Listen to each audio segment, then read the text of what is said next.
Պարոն Նահապետյան, 3 հարց ունեմ, առաջինը արդեն որոշակիորեն քննարկվեց, մասնավորապես, որ ընդհանուր գործերը, որոնք որ ավարտին են հասվել 890-ը, միայն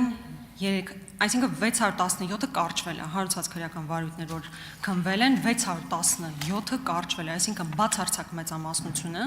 հարուցած վարույթների կարճվել է, եւ նաեւ դուք չգիտեք, թե հետագայում էլ այդ արդեն շատ սահմանափակ թվով վարույթները, որ հաստատվել են, ուղարկվել են դատարան, ինչ արդյունք են արձանագրել, բայց այս ամբողջ ընթացքում ինչ է ստացվում, որ հանրային քաղաքական դաշտում հնչեցվում է վարույթի առկայությունը, մեծ ռեզոնանս է առաջացնում, հետո հնարավոր է կարճվում է դրա մասին որևէ տեղեկատվություն չի ստացվում, այլ չեմ ասում, եթե իր վախճանն է արձանագրում արդեն դատարանում։ Երկրորդ հարցը վերաբերում է այն հանգամանքին, որ թմրամիջոցների ապօրինի շրջանառության դեմ ուղղված հանցագործություններ ընդամենը մեկ քրեական վարույթ ունեք այս համատեքստում, մինչդեռ ես որքանով հասկացա քննիչներ ունեք, ովքեր վերապատրաստվել են այս կոնկրետ այս ուղղությամբ եւ հաշվի առնելով թե ինչպիսի իրավիճակ է ամբողջ Հայաստանի Հանրապետությունում, իսկապես զարմանալի է, որ ընդամենը մեկ քրեական վարույթ կա թմրանյութերի ապօրինի շրջանառության դեմ, ես կուզենայի հասկանալ սա ինչով է պայմանավորված։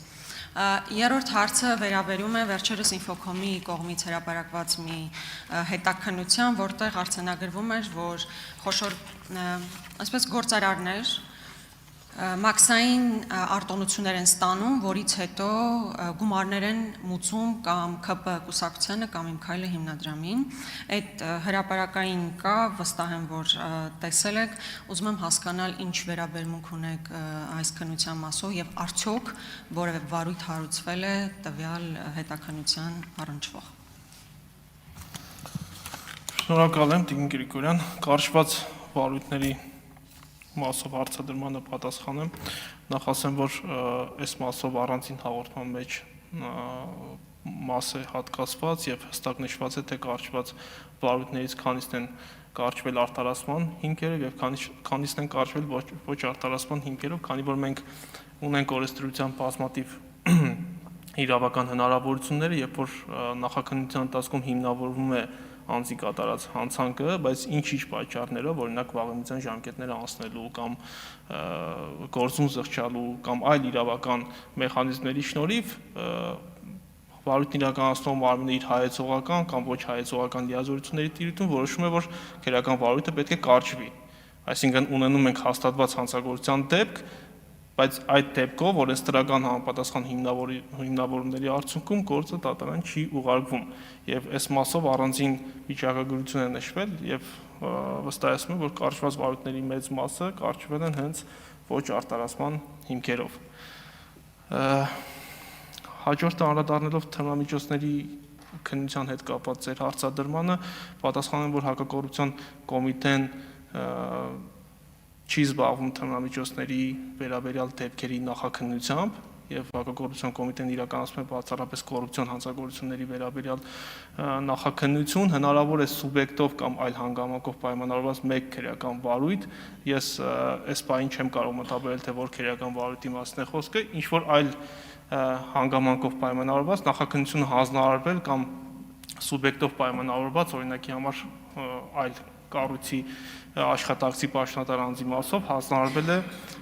հակակոռուպցիոն կոմիտեին եւ միայն այդ մի վարույթն է եղել։ Ինչ վերաբերում է վերապատրաստումներին, ապա վերապատրաստումները իրականացվել են ոչ թե թմրամիջոցների մասով, այլ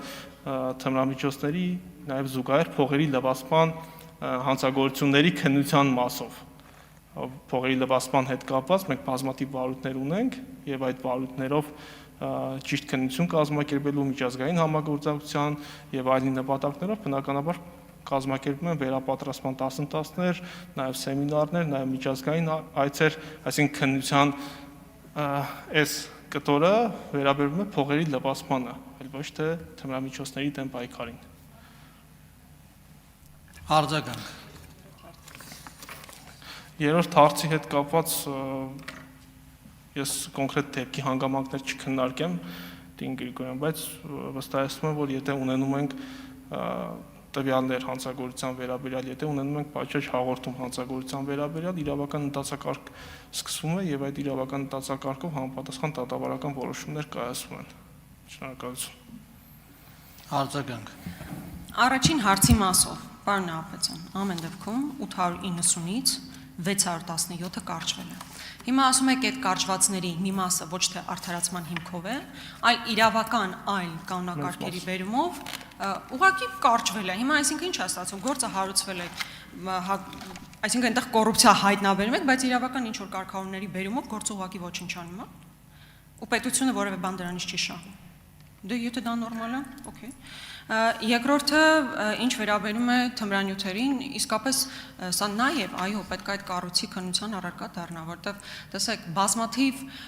նաև մամուլում հրապարակումներ կան հազարավոր, այսպես կոչված նարկոշոփերի արկայության մասով։ Հենց այնպես օթից այդ ամեն ինչը ձևավորվում է, պարզ է, չէ՞ որ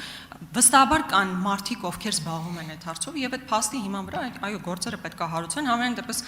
կոնկրետ թմրանյութերի դեմ պայքարի մասով գոնե մեկ քննություն դուք եք արձանագրել ձեր զեկույցում։ Երրորդը, պարոն Նահապետյան, ես անկեղծ ասած չէի ակնկալում, որ դուք ընդհանրական ձևակերպումներ պետք է տաք, որ եթե լինի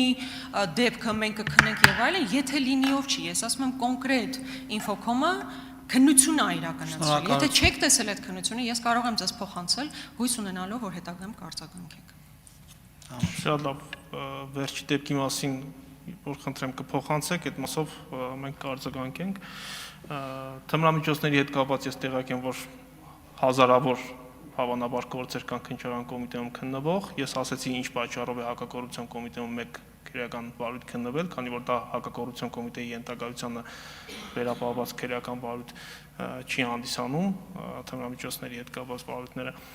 կարճված վարույթների հետ կապված, Տիկին Գրիգորյան, ոչ թե կարճված վարույթները ուղղակի ոչնչացում են եւ դրանից պետությունը ոչ մի բան չի շահում, այլ ճիշտ հակառակը։ Եվ մենք ունենք հստակ օրենսդրական հիմքեր, ես նշեցի այդ հիմքերից մի քանիսը վաղեմության ժամկետներն են անցել, այսինքն ոչ արդարացնող հիմքեր կամ ընդունվել է օրինակի համար համաներման ակտ ժամանակին, այդ հիմքերի ուժով վարույթ իրականացնող մարմինը զրկված է, որպեսզի մեղադրական եզրակացությամբ գործը ուղարկվի դատարան։ Այն դեպքում, երբ որ անձը համաձայնվում է, ասում է իմ նկատմամբ ոչ արդարացման հիմքով որոշում կայացնեք։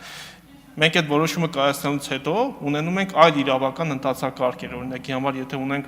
ապօրինի օտարված հողամաս, գույք եւ այլն, դա